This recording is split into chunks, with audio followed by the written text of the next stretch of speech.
Cie, 2, 3. Dan sana sadanya, jangan lupa sebelum tonton video ko, tekan tombol subscribe dan aktifkan lonceng notifikasi supaya dan sana bisa menonton video-video terbaru dari kami. Komen serta share ke kawan-kawan ya.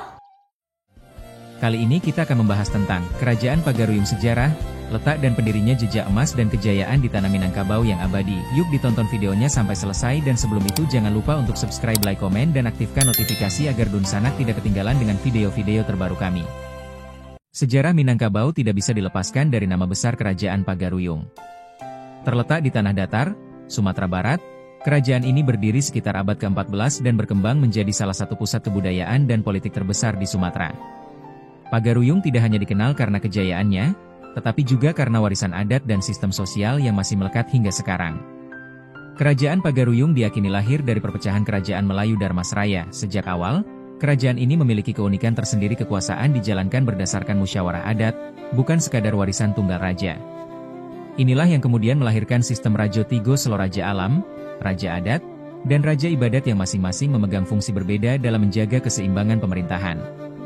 Pada masa jayanya, Pagaruyung menjadi pusat perdagangan sekaligus kebudayaan.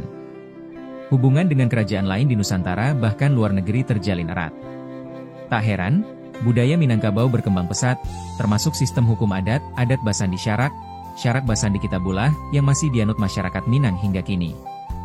Namun, perjalanan kerajaan ini tidak selalu mulus. Pagaruyung beberapa kali mengalami konflik internal serta intervensi dari kekuatan luar, termasuk kolonial Belanda. Puncaknya terjadi saat Perang Padri 1821-1837, di mana istana Pagaruyung sempat dibakar dan kerajaan kehilangan banyak pengaruh politiknya. Meski begitu, nilai-nilai adat Minangkabau yang dilestarikan dari masa kerajaan tetap bertahan. Simbol kejayaan kerajaan Pagaruyung masih bisa dilihat melalui Istana Basa Pagaruyung, replika istana megah dengan arsitektur khas Minangkabau.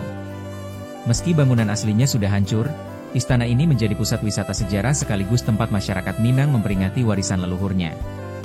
Lebih dari sekadar catatan sejarah, Pagaruyung adalah identitas. Dari sanalah lahir filosofi adat, sistem sosial matrilineal, hingga tradisi merantau yang membentuk karakter orang Minang. Kejayaan kerajaan ini mengajarkan bahwa kekuatan sejati bukan hanya pada kekuasaan, tetapi pada kearifan budaya yang diwariskan lintas generasi.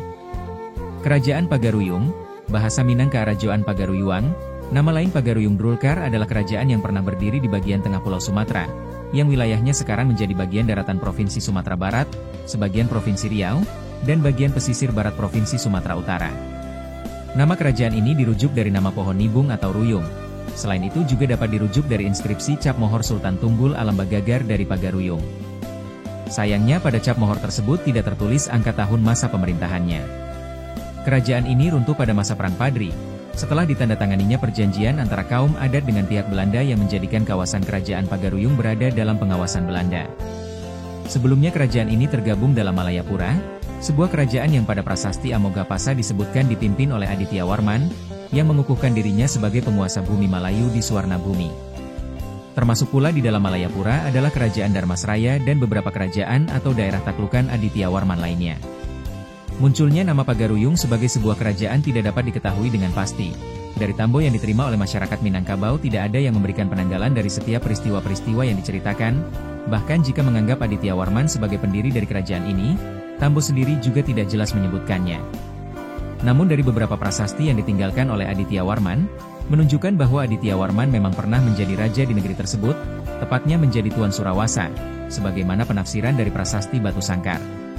Dari manuskrip yang dipahat kembali oleh Aditya Warman pada bagian belakang arca Amogapasa disebutkan pada tahun 1347 Aditya Warman memproklamirkan diri menjadi raja di Malayapura. Aditya Warman merupakan putra dari Adaya Warman seperti yang terpahat pada prasasti Kuburajo, dan anak dari Darajingga Putri dari kerajaan Darmasraya seperti yang disebut dalam Pararaton. Ia sebelumnya bersama-sama Mahapati Gajah Mada berperang menaklukkan Bali dan Palembang. Pada masa pemerintahannya kemungkinan Aditya Warman memindahkan pusat pemerintahannya ke daerah pedalaman Minangkabau. Dari prasasti Surwaso yang beraksara Kawi Jawa kuno menyebutkan Aditya Warman menyelesaikan pembangunan selokan untuk mengairi Taman Nandana Sri Surawasa yang senantiasa kaya akan padi yang sebelumnya dibuat oleh pamannya yaitu Akarendra Warman yang menjadi raja sebelumnya, sehingga dapat dipastikan sesuai dengan adat Minangkabau. Pewarisan dari mamak paman kepada kemanakan-kemanakan telah terjadi pada masa tersebut, walaupun kemungkinannya adat Minangkabau baru diterapkan oleh kerajaan. Pagaruyung setelah beradaptasi dengan lingkungan masyarakat terutama di wilayah Luhak Nantigo di awal pemerintahannya. Sementara pada sisi lain dari saluran irigasi tersebut terdapat juga sebuah prasasti yang beraksara Nagari atau Tamil, sehingga dapat menunjukkan adanya sekelompok masyarakat dari selatan India dalam jumlah yang signifikan pada kawasan tersebut. Aditya Warman pada awalnya dikirim untuk menundukkan daerah-daerah penting di Sumatera, dan bertahta sebagai Raja Bawahan Uparaja dari Majapahit. Namun dari prasasti-prasasti yang ditinggalkan oleh raja ini belum ada satupun yang menyebut sesuatu hal yang berkaitan dengan bumi Jawa, dan kemudian dari berita Tiongkok diketahui Aditya Warman pernah mengirimkan utusan ke Tiongkok sebanyak 6 kali selama rentang waktu 1371 sampai 1377. Setelah meninggalnya Aditya Warman, kemungkinan Majapahit mengirimkan kembali ekspedisi untuk menaklukkan kerajaan ini pada tahun 1409. Legenda-legenda Minangkabau mencatat pertempuran dahsyat dengan tentara Majapahit di daerah Padang Sibusuk. Konon daerah tersebut dinamakan demikian karena banyaknya mayat yang bergelimpangan di sana. Menurut legenda tersebut, tentara Jawa berhasil dikalahkan. Sebelum kerajaan ini berdiri, sebenarnya masyarakat di wilayah Minangkabau sudah memiliki sistem politik semacam konfederasi, yang merupakan lembaga musyawarah dari berbagai nagari dan luhak. Dilihat dari kontinuitas sejarah, kerajaan Pagaruyung merupakan semacam perubahan sistem administrasi semata bagi masyarakat setempat etnis Minang. Kekuasaan Raja Pagaruyung sudah sangat lemah pada saat-saat menjelang Perang Padri, meskipun Raja masih tetap dihormati. Daerah-daerah di pesisir barat jatuh ke dalam pengaruh Aceh, sedangkan Indrapura di pesisir selatan praktis menjadi kerajaan merdeka meskipun resminya masih tunduk pada Raja Pagaruyung. Sedangkan daerah pesisir timur sudah lebih dulu di bawah pengaruh Kesultanan Melaka, dan di masa mendatang pada daerah yang lain saat terjadinya perebutan kekuasaan atas sebagian besar wilayah kerajaan Pagaruyung oleh kaum Padri pun diantaranya menjadi wilayah yang merdeka, seperti Kampar Kiri, Singingi dan Kuantan. Pada awal abad ke-19 pecah konflik antara kaum Padri dan kaum adat. Dalam beberapa perundingan tidak ada kata sepakat antara mereka. Seiring itu di beberapa negeri dalam kerajaan Pagaruyung bergejolak, dan puncaknya kaum Padri di bawah pimpinan Tuanku Pasaman menyerang Pagaruyung pada tahun 1815. Sultan Arifin Moningsyah terpaksa menyingkir dan melarikan diri dari ibu kota kerajaan ke Lubuk Jambi.